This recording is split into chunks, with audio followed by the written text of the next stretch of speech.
ഇക്കഴിഞ്ഞ സൺഡേയിലെ ഒരു evening vlog ആട്ടോ ഇത്.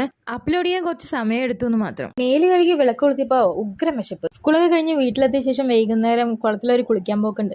ആ കുളി നനകെ കഴിഞ്ഞ് വന്ന ശേഷം ഉണ്ടല്ലോ ഒരു വിശപ്പുണ്ടാവും. അങ്ങനത്തെ ഒരു വിശപ്പാണ്. ഞാൻ ആദ്യമായിട്ടാണ് ഫ്രോസൺ മോമോസ് സ്റ്റീം ചെയ്ത് കഴിക്കുന്നത്. ഇഡലി തട്ടിലും ഫ്രോസൺ മോമോസും ഇപ്പുറത്തെ അടുപ്പിൽ കാപ്പിക്കുള്ള വെള്ളവും വെച്ചോട്ടോ. കൂട്ടത്തിൽ ഞാൻ അരി അരച്ചു വെച്ചേ. വീട്ടിലേക്ക് കുറച്ച് സാധനങ്ങൾ വാങ്ങാൻ വേണ്ടിയിട്ട് ഡിമാർട്ടിൽ ഒന്ന് പോണായിരുന്നു കേട്ടോ. അതിൻ്റെ ഇടയിൽ മൊമോസ് വെച്ച് പാത്രം ഒന്ന് തുറന്ന് നോക്കിയപ്പോൾ ഉണ്ടല്ലോ അതിനകത്ത് വെള്ളം കയറിയിരിക്കണം. പിന്നെ അതൊക്കെ എടുത്ത് മാറ്റി വെള്ളമൊക്കെ കളഞ്ഞ് പിന്നെ ഒന്നും കൂടി ഒന്ന് സ്റ്റീം ചെയ്ത് എടുത്തു കേട്ടോ. നമ്മൾ കടയിൽ നിന്ന് വാങ്ങണ അതേ മൊമോസിൻ്റെ ടേസ്റ്റ് ഉണ്ടായിരുന്നു കേട്ടോ. ടെക്സ്ചറും അതേപോലെ ഉണ്ടായിരുന്നു. കുറച്ച് ജ്യൂസി ആയിരുന്നു കേട്ടോ.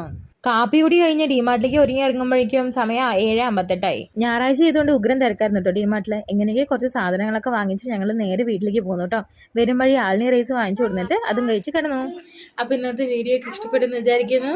ഇഷ്ടപ്പെട്ടു കഴിഞ്ഞാൽ do like share and subscribe. Bye bye.